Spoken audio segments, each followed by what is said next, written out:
Рахмат, кейінгі сөз Аманова Бурыл Кушбековнаға беріледі. Рахмат. Мына фейковый аккаунттар менен күрөш алып барабыз деп атпайбы? Ошол эле күрөштү, ошол эле соцсеттердин администрациясына жазып деле жасаса болот да. Анан баягы элдин наразылыгы ошол жактан, мен ойлойм да, ошол жактан айтылып турганы деле жакшы. Көчөгө чыгып, көчөдө митингдерди өткөргөндөн көрө деген ойдомун. Анан баягы азыр буга чейин деле коллегалар деле басып айтып жатышат. Баягы островок демократии деген наамга конгонбуз. Ошол бир жалгыз элдин колунда инструмент болсо, биз аны да тартып алганга аракет кылып жатабыз да. Мен ойлоймун, бул законопроект азыркы кезде бизге бир аз эртерээк кылат болуш керек. Андан көрө биз баягы элдин маалыматтык сабаттуулугун кантип өстүрөбүз, ошол жагын ойлобойлубу? Анан ал фейковый аккаунттар каласа регистрация кылып, ошол берчү маалыматын берип туруп, анан кайра деле жок болуп кетип жатышпайбы? Алар менен анда кантип күрөшөт? Ал жактар аябай мындай көп жирный бир суроо белгисин жаратып жатат да. Рахмат. Бурыл Кушбековна, никакой в законопроекте борьбы не прописано. Там прописано право на защиту чести, достоинства, репутацию, на приостановление ложной информации. Если аккаунт фейковый, на кого собираемся суд подавать? Смотрите, борьба с ветряными мельницами получается. Еще раз объясняю. Суд подается, и решение суда является окончательным, если вы говорите про суд, для того, чтобы провайдер приостановил эту информацию для дальнейшего распространения. Об этом речь. С таким же успехом, например, человек, про которого там наговорили, он же может обратиться в администрацию того же, там, не знаю, Фейсбука, Инстаграм, еще других социальных сетей. Ну, вы говорите, что он может обратиться. Да, он может обратиться, но не всегда она блокируется, так как не может Facebook доказывать, это ложная информация или не ложная. Например, я считаю, что это как бы очередное выкручивание рук, не знаю, общественности. Это мое личное мнение. Я против законопроекта. Ну, ваше личное право быть против, но я думаю, если у вас есть тоже избиратели, которых оскорбят, которые вам, допустим, написали жалобу, вы как тогда в таком случае им поможете? Вы будете в Facebook писать? От их имени? Защищать их как будете вы? Возможно, и такой вариант, почему нет? Ну, поэтому каждый использует. Я говорю, еще раз, в законодательстве прописано, если у человека нет возможности защитить свое право, и это является пробелом в законодательстве, мы, как законодатели должны этот пробел просто закрыть. Женчерой Мирлан Канатбековичке берилет. Рахмат. Уважаемая Гульшат Кадыровна, мне кажется, этот закон, он даже юридически не будет работать, потому что, если вы возьмете статью 2, пункт 7, там полностью перепечатана статья 18 из Гражданского кодекса. Посмотрите, пожалуйста. Я знаю ее. Потому что защита чести и деловой репутации – это компетенция суда. Определение, доказать, что является ложной, неложной информацией – это оценка суда. Просто судебные функции сегодня мы можем отдать одному из уполномоченных органов Кабинета министров. Это не его компетенция. Второе, есть закон о средствах массовой информации. Если в средствах массовой информации, вот прям юридически, там все прописано по защите от ложной информации. Мы сейчас плодим закон, который дает возможность исполнительному органу власти, который является одной из ветвей, возможность определять и давать оценку любым суждениям. Но это исключительная компетенция суда в соответствии с Гражданским кодексом со статьей 18.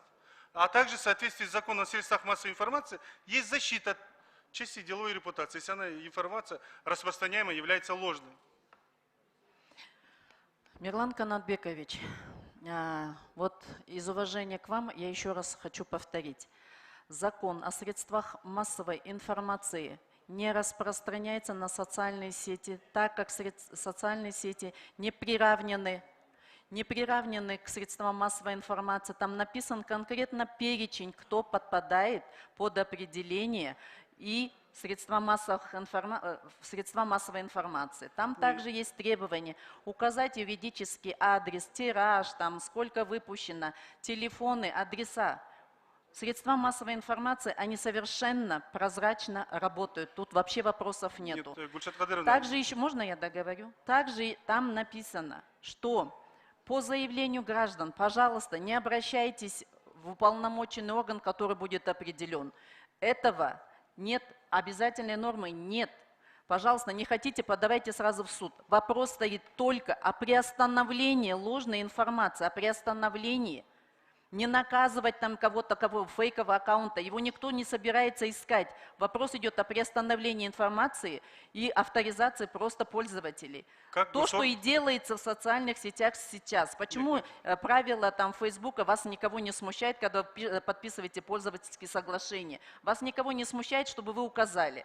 Но фейковые аккаунты, к сожалению, сейчас распространились, и на самом деле невозможно привлечь, поймите, ни один суд не примет исковое заявление, не имея ответчика, реального ответчика. Вопрос идет о приостановлении информации, о приостановлении, что она не будет распространяться ни год, ни два про вас. Нет, Гульшат А что Кадыровна, она будет остановлена в 24 часа. И потом вы можете прийти и сказать, пока вам скажут, вот вы написали там неправильную декларацию, вас обозвали там каким-то там непорядочным человеком и так далее. Вы можете просто остановить эту информацию, прийти, показать свою декларацию, и все. И провайдеры, имея именно гражданскую позицию, имея ее перед обществом, имея эту ответственность, они должны помочь тому же гражданину именно в защите своей чести и достоинства. Почему они могут эту информацию просто убрать? Гульшат Кадыровна, мы все публичные люди, много чего пишут о вас, о нас, о разных вещах. Но защита чести и достоинства, для этого определенный институт суда. Свобода информации, она закрепленная Конституция права гражданина и человека. Распространение ложной информации – это уже ответственность. Но ваш закон, он не дает четкую процедуру. Вот, допустим, вы говорите по средствам массовой информации. Интернет-сайт, вы же интернет тоже пишете же. Интернет-сайт, строго закрепленный за средствами массовой информации, она же есть, является же объектом регулирования. Мы не говорим о тех теперь прозрачных, Гульшат Кадыровна, сайтах. вы пользуетесь преимуществом того, что у вас нет ограничений во времени, как докладчика. Я докладчик. Меня выслушайте, пожалуйста. Анда деме бир-бирден берейин, уақыт қосып беріңіздер анда. Я говорю о том, что этот закон, он будет лишним. Он даст возможность, вот вы же Орел, вы же... 20 секунд қосып бергіле. Гульшат Кадыровна, вы же знаете известную классику Орелла. 1984. Министерство правды. Но это было такое, в виде сарказма, в виде такого, чтобы общество не создавало такого рода министерства. Но этот закон дает прямое указание на создание Министерства правды. Чтобы какой-то исполнительный орган, люди, не имея полномочий, чтобы они давали оценку суждениям разных людей. Если есть фейковый аккаунт, распространение ложной информации, для этого есть форма подачи заявления в суд, и через суд можно блокировать эти сайты, эти страницы. И сегодня есть довольно успешная практика. Если мы возьмем про террористические, экстремистские или иные организации, которые подвергают опасности конституционный строй, государственность, то... Спасибо, Мирлан Канатбекович. Я знаю, вы у нас тоже грамотный депутат. Но я думаю, все должны понять, если есть шанс помочь людям, надо им этот шанс правовой дать. 5 секунд қосып бересің. Рахмат, Нұрғевич. Мен бір нәрсе айтайын, урматтуу коллегалар, бүгін мыйзамда бұл инструментарий бар толығыменен. Бүгін өкметтің қолында бардық мүмкіншілік бар. Ошол себептен бұл мыйзамды қолдаған тура емес болып қалды. Мен при всем уважении к автору, бұл мыйзам мындай Гульшат Кадырованың ачык ойлорун ишке ашырбайт. Бул кайта тоскоолдук болот. Тескери иштейт. Биздин граждандык коомду кайта Рахмат, кийинки сөз Икрамов Тазабек Икрамовичке берилет. Рахмат, Нурбек Өмүрбекович, урматтуу депутаттар. Мен да өзүм ой пикиримди айтып кетсем, негизи биз ушу фейковый аккаунт боюнча ушу жалган бир катталып алып көп ызычууларды көрдүк да, бул жерде ошол эле мамлекетке канча деген тополоңдорду, ызычууларды алып келди. Же болбосо бир акчасы көп бир адам өзүнө бир 50 же 100дөй адамдын аккаунттарын аштырып, атайын бир акча төлөп иштетип атканын да бүгүнкү күнү билебиз да. Бардык мамлекетке залакасын гана тийгизип атканын билебиз. Же болбосо өзүн ошо мактатып, ушундай бир ишке татыктуу, ушул адамды колдойлу деп элдин башына айлантып атканын да көрүп атабыз да. Негизи бул жерде сөз эркиндиги боюнча эч кандай сөз болгон дагы жок. Мына жерде депутаттарга айтып кетет элем. Элдерди мындай башын айландырбасаңар, сөз эркиндиги боюнча эч кандай чектөө болгон жок. Ким каалаганын сүйлөсүн, өзүнүн атынан сүйлөсүн. Өзүнүн атынан регистрация болуп алсын да сүйлөй берсин. Анан ким контролдойт, ким кандай иштейт, бул иштебейт. Буну өкмөт чечиш керек. Иштейт, иштебеген. Биз эмне үчүн кошуна өлкөлөрдө иштейт дагы бизде иштебей калат бул нерсечи. Башка кошуна өлкөлөрдө иштеп атат. Ошо жерде бардыгы өзүнүн атынан регистрация болуп, өзүнүн атынан сүйлөйт. Азыр бул жерде патриот, өзүнчө же болсо арыстан, же болсо карышкыр, бүркүт деп аттарды коюп алып туруп, аягында эч кимиси жок. Калаганын сөгөт, калаганын жазат. Булар эч качан иштеп аткан өкмөт дагы жакпайт буларгачы. Ошондуктан бул мыйзамды колдоп берели. Акыры бир точкасын коюш керек да бул нерсеничи. Өзүнүн атынан чыгып сүйлөсүн. Ошондуктан бул мыйзамды колдошубуз керек. Биз эми багы буга чейинки бул эмени дагы өттүк да баардыгынча. Колдоп берсеңиз. 10 секунд кош берсең. Ошондуктан мыйзамды колдоп берели. Урматтуу депутаттар, чакырып кетет элем. Рахмат. Рахмат, кийинки сөз Алтыбаева Айнур Тойчиевнада. Рахмат.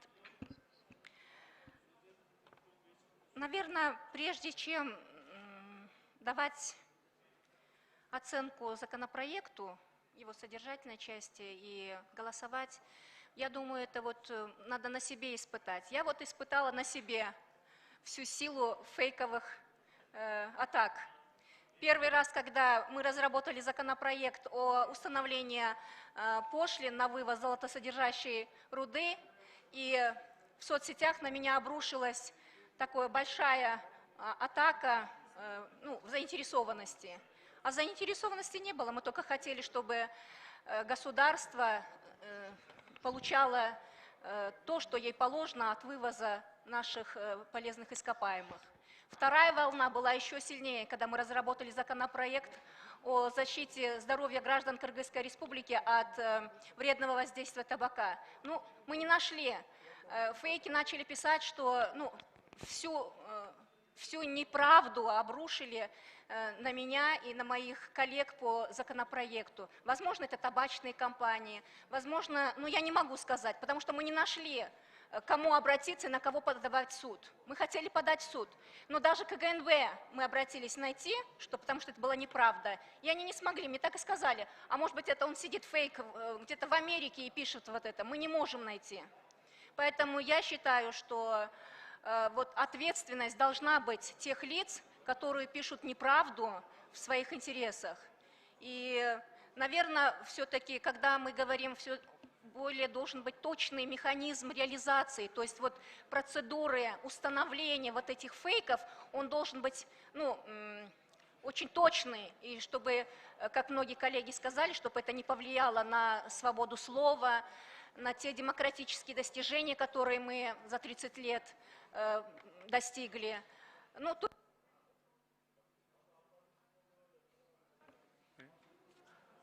Рахмат, кийинки сөз Рыспаев Кожебек Жайчыбековичке берилет. Рахмат. Гүлшат Кадыровна, конечно, бул жакшы мыйзам, бирок бул мыйзам менен биз Максатка жетебизби, мен көзүм жетпейт. Менде бир мындай ой бар да. Бул фейковый аккаунттар, сайттар бул белгилүү да. Алардын эмеси жок, маалыматтары жок, фейковый экени билинип турат да. Же болбосо бирөөнү ложный кылып коюп алган. Ушулардын бир механизм карап көрдүңөрбү? Ошолорду, ошо фейктерди ошол эле Facebooktан, ошол эле сайттан мындай заблокировать этип койгонгочу. У вас были такие моменты, мындай, как можно заблокировать, как можно, например, остановить таких? Кожубек Джайчиевич. Ой, Джайчибекович. Джайчибекович, извините, пожалуйста. Там вопрос стоит авторизации. Когда человек напишет свой адрес, напишет фамилию, имя, отчество, вопросы снимутся. А если он не пишет Если он свою фамилию, ложную фамилию напишут? Это, согласно действующему законодательству, обязательство тех провайдеров, которые должны сделать авторизацию. Я не понял. Еще раз можно ответ? Действующее законодательство обязывает авторизацию проводить тем же провайдерам. Таких провайдеров сколько у нас? Ну, я не считала, сколько у нас провайдеров. Ну, я, например, ни разу не слышал, чтобы таких провайдеров или там кому-то запрет делали. Кожубек Джайчибекович, Нет, я это поддерживаю, нет, это Гульшат говорит о Кадыровна, том, я против многие кого-то люди- просто поливать, извините, поливать, ложные там данные, например, опубликовать, конечно, я против. Ну, бар эле против. Биздин испокон веков кыргыздар андай кылган эмес. Жөнүлө эле мачт этип, азыр канча үй бүлө бузулуп атат, канча уяттуу нерселерди чыгарып атат, канчалар мууну өлүп калып атат уятынан. Надо запрет делать. Ну как? Механизмдери. Фейк сидит, например, в Америке, например, или там сайттын ачып алып, берде поливает. Ошолордун кандай мындай ооздуктасак болот? Мынасы жакында Түркменияга барышты делегациялар. Аякта даже интернетти көрсөтпөйт экен. Кээ бир жерлеринде. Жок, өчүрбөйбүз интернетти. Дастан Далабаевич, мен интернетти өчүрөткөнгө каршымын. Ну давайте, өзүңүз билесиз го, например, сизди деле, например, үй бүлөңүздү жөн эле отуруп алып жамандаган, поливать эткен, буга бир какой-то механизм, какой-то бир запрет болуш керек да. 20 секунд. Ой, рахмат. Нурбек Өмүрбекович. 30 деп койсоңуз деле жакшы болчудай. Анан эми Гүлшат Кадыровна, эмнеге айтып атам мен мунун механизмдерин ойлоп чыгышыбыз керек. Ошону кандай кылып биз сайтты өчүрүп кой. Сайттан алып эле кетирип атпайбы. Анда фейк болсо аны өчүрүп койсун. А то, что вы говорите, есть действующее законодательство деп. И она тогда не работает у нас. Я ни разу не слышал, чтобы кого-то провайдеры наказали. Или кого-то фейка наказали. Нет, провайдеров никто наказывать не собирается. Просто в законе прописана идентификация пользователей. Закон будет работать. Рахмат, кийинки сөз Токтомамбетов Аманкул Жапарбековичке берилет. Рахмат төраға. Урматтуу депутаттар. Кыргызста жакшы кеп бар. Чегирткеден корксоң эгин экпе дейт. Эгер биз фейктен корксок, анан депутат болуу эмне кереги бар? Чоң кызматка бар. Эмне кереги бар? Тилди тартыш керек. Жок дегенде 10% чын ошол фейктердин деле. Биринчиден, экинчиден биз өзүбүз депутаттар жөнүндө көп укмуш сындар айтылып, араң жүрсөк, анан еще бул законду депутаттар чыгарып, өзүбүздүн ар намысыбызды колдойбуз деп, дагы лишний неменин бизге эч кереги жок. Ошон үчүн мен бул законго каршымын, ар намысыбызды өзүбүз эле колдоп алабыз. Бул законсуз эле бөлөк колдой турган, коргой турган жолдору көп. Ошон үчүн баарыңыздарды чакырып кетем, бул законго каршы добуш бериңиздер. Уважаемый Аманкул Джапарбекович, вопрос не о защите. Мен суроо берген жокмун сизге, жооп бербей эле коюңуз, улуксаат берем. Я вам и не отвечаю на вопрос, я комментирую. Это касается не только депутатской достоинства, чести и так далее, репутации. Это касается обыкновенных простых граждан, обыкновенных школьников, которые в Инстаграм сидят и травят друг друга в соцсетях. Не надо говорить, что это закон направлен только на тех людей, которые занимают какую-то должность. Это не соответствует действительности.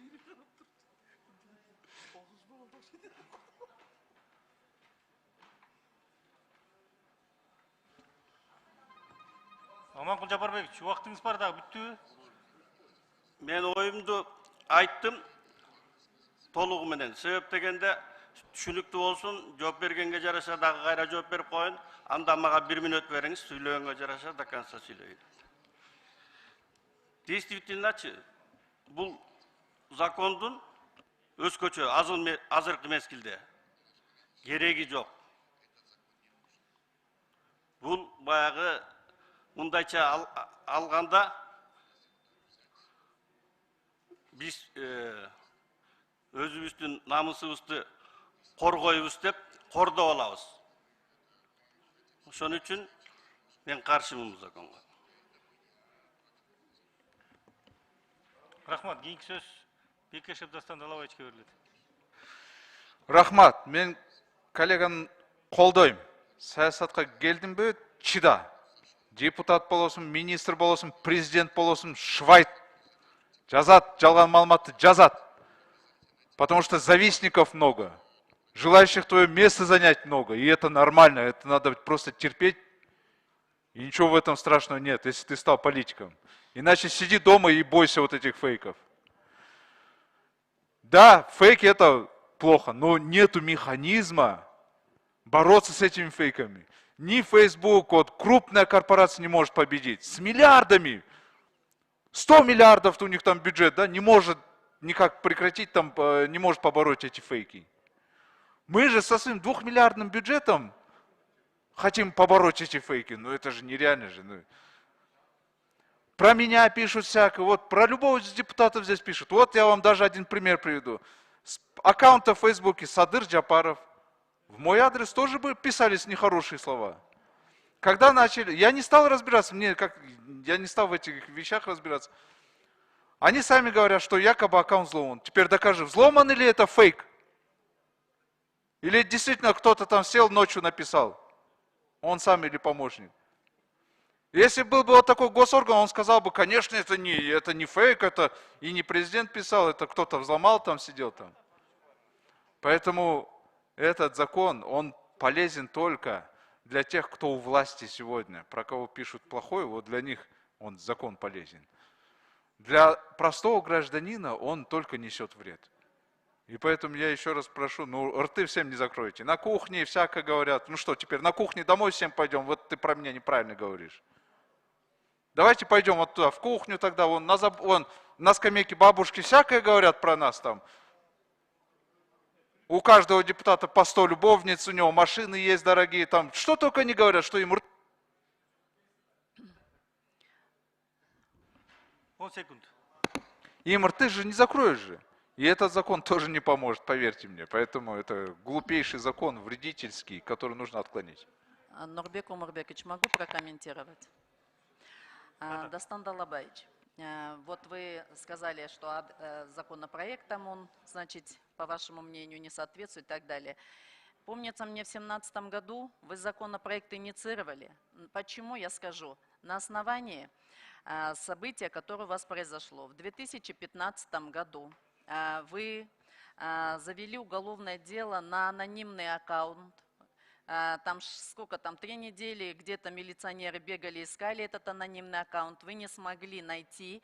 И написано, что редакция убрала комментарий только из уважения к депутату. И вот ваши слова. После событий 2015 года вы инициировали закон в 2017 году.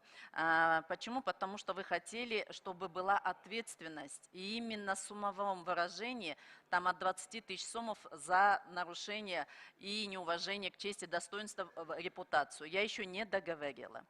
Вот ваши слова.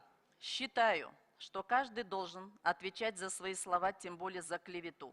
Опорочить человека легко, потом тяжело восстановить репутацию. Анонимный пользователь интернета, распространяющий ложные сообщения о совершении кем-либо того или иного преступления, должны привлекаться к уголовной ответственности. Это ваше было предложение, хотя у нас ответственности нету. Каждый должен понимать, что одним словом можно разрушить судьбу другого человека. Надеюсь, что МВД раскроет личность клеветника и привлечет его к ответственности, написал депутат Бекешев. Что за двойные стандарты? Значит, раньше вы боролись, а сейчас вы решили, что этот закон вам навредит? Жоқ, Дастандалабаевич.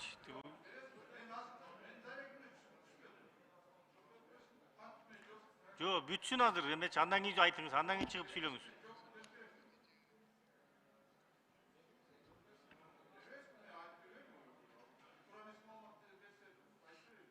Bir minut vaqt berilesi.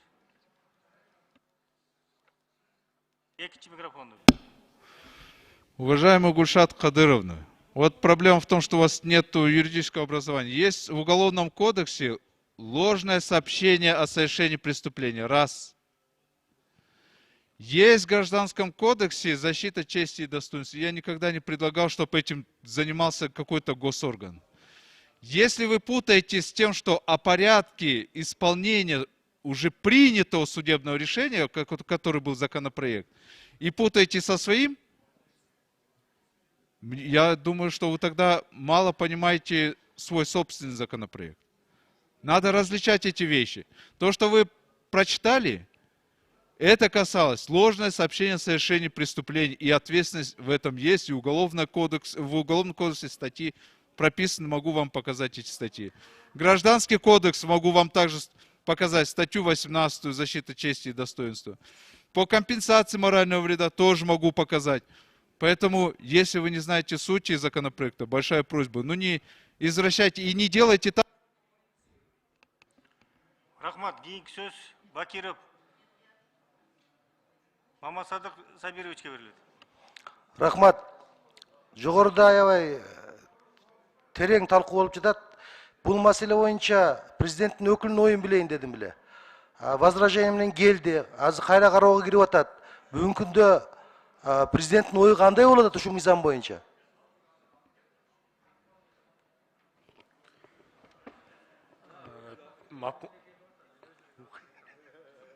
Макулдашуу топто президент тарабынан өкүл дайындалган. Бул биздин өкүлүбүз катышып, иштеп чыгууга катышып өзүнүн колун койгон. Демек, президенттин администрация менен макулдашылган вариант бул. Получается, бүгүнкү күндө анда мындай болуп атат да, администрация президент тарабынан бул мыйзамдын проектке туура деп айтасыздар дейм, э? Тиешелүү өкүлүбүз кол койгон да, макулдашылган биздин. Ну, кол коюлат. Мен бул жерде мен ойлойм, эртеңки күнү кандай коомдо реакция болот?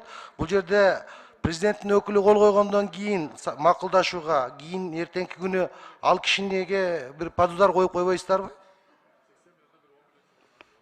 Анысын мен айта албайм азыр. Анда кандай кол коюп коет, анан билбесеңиздер. Анан мен айтарым да, бул жерде туура азыркы заманда өтө информационный поле ачык болуп атат. Жогоруда докладчик айтып кетти. Гүлшат Кадыровна, айтыңыздарчы. Азыркы маалда кайсы мамлекеттерде ушул фейк аккаунттарга запрет коюлган мыйзам чыгарылган?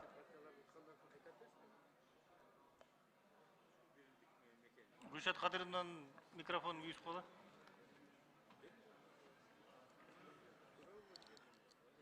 В законопроекте написано, что будет определяться кабинетом министров самим. Вы вопрос мне не поняли. В каких странах СНГ или ближайшей, или вообще в мире, в каких странах внесен запрет законом фейковым аккаунтам? Ну, могу сказать, смотрите, если мы говорим о демократическом Западе, где все хотят жить, это во Франции, в Германии, в Англии и в других таких же странах, там как Венгрия и так далее. Если мы говорим о свободном, так сказать, свободной Америке, там тоже этот закон работает. Все, кто хочет жить в процветающем Сингапуре, могу сообщить, что этот закон работает с уголовной и административной ответственностью во всех обозначенных мною странах. Также хочу сказать, что этот закон работает в России, работает в Казахстане. Түшүнүктүү, урматтуу депутаттар, мен ойлойм, бүгүнкү күндөгү абалды ойлогондо баягы көч бара түтүлөт, баягы оңолот дегенмекчи, азыр ушундай маалымат кенен болуп отурганда, ушундай биз этаптан өтүп атабыз. Мен ойлойм, сөз түрдө бу элдин өзүнүн, ар бир адамдын өзүнүн аң сезимине баа келгенде, ошондой жалган маалыматтарды абийирине жараша таркатпай турган болот да.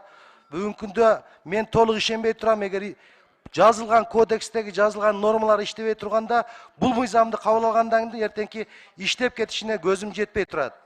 анан көбүрөөк биздин атыбызга баягындай туура эмес ой пикирлер айтылып калышы мүмкүн. Бүгүнкү чейин болуп келген, мындан кийин дагы айтылып калышы мүмкүн. Ошон үчүн урматтуу депутаттар, буну ар бириңиздер жүрөгүңүздөр менен, терең ойлонуу менен чечим аласыздар деген ойдомун. Рахмат. Нурбек Умурбекович, могу я все-таки, а то получается у нас в одностороннем порядке комментарий Дастанда Алабаевича. Дастанда Алабаевич молодец, он умеет очень виртуозно заниматься провокациями, манипулировать словечками. Дастанда Алабаевич, я бы вас попросила не проходиться по образованию других депутатов. Хочу тоже заметить, вы столько не живете, сколько я работаю, у меня опыт побольше во всех сферах. Вот он сказал, что у меня нет документов. Вот здесь написано: министру внутренних дел прошу дать поручение о возбуждении уголовного дела, которое наносит урон моей репутации, является клеветническим. Я ничего с потолка не взяла. И то, что он говорит, тоже не соответствует действительности. Он действительно это подавал. Рахмат. Суроолор бүттү. Процедурный маселеде. Биринчи микрофон бергиле. Рахмат. Рахмат.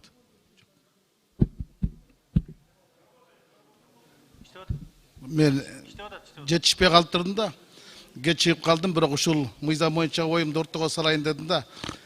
Эми мындай да, бул мыйзам былтыркы жылы президент тарабынан каршы пикири менен кайра иштеп чыгууга жөнөтүлгөн. Мыйзам боюнча бул 10 күндүк мөөнөттүн ичинде кайра иштелип чыгып, макулдашуу тобу менен киргизиш керек. Эми 10 айдан кийин биз кайта киргизип атабыз да. Биз өткөндө баш мыйзамды кабыл алып атканда өлгөн адамга добуш бердиргенбиз. Эми азыр болсо өлүп калган мыйзамга добуш берип атпайбызбы? Бул мыйзам иштебейт.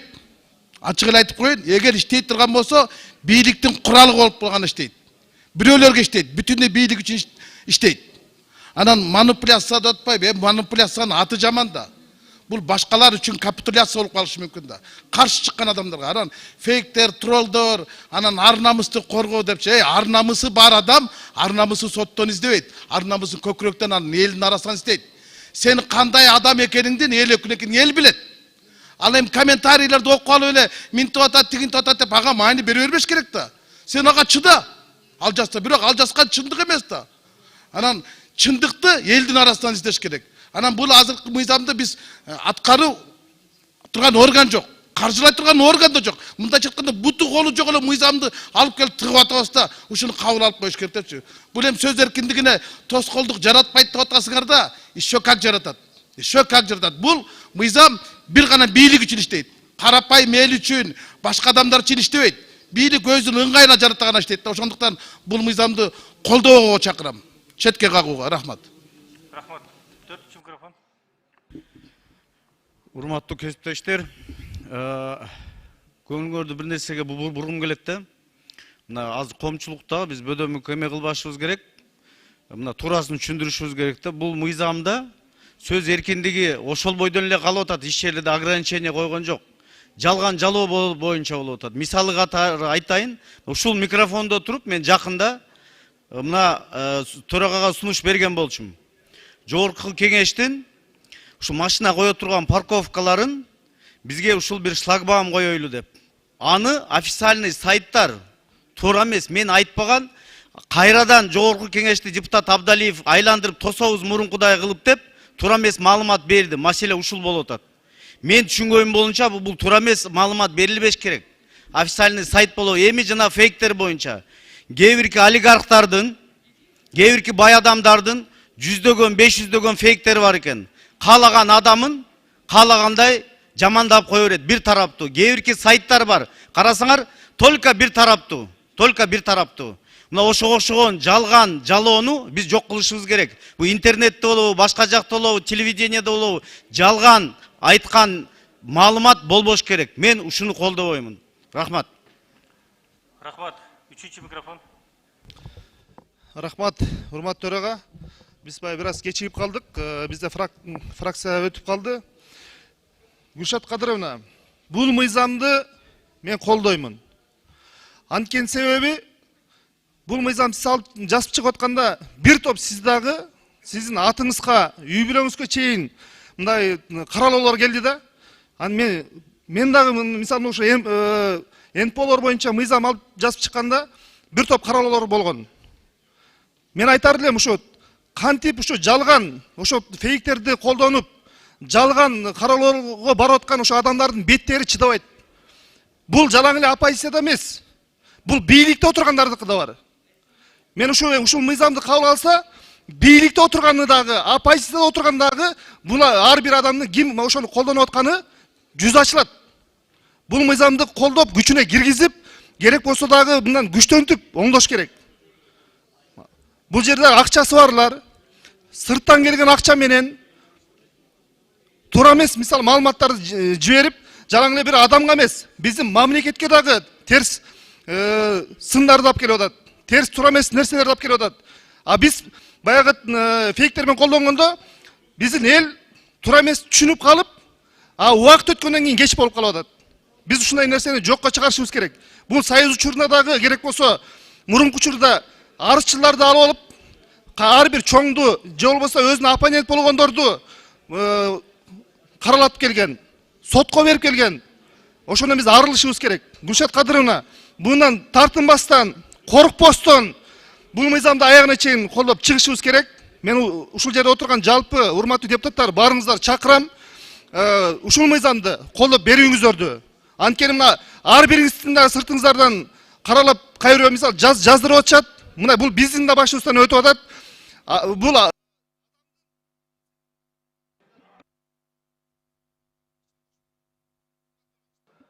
10 секунд кошпойбу.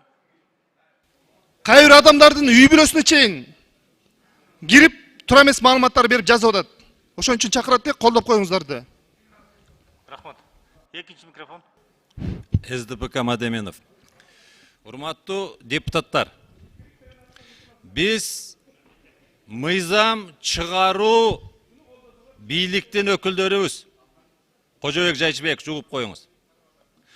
Кээ бирлер айтып атат, бул мыйзам Жээнбеков президент болуп турганда ошолордун заказы менен Гүлшат Кадыровна жазды деп. Жээнбековдор жок.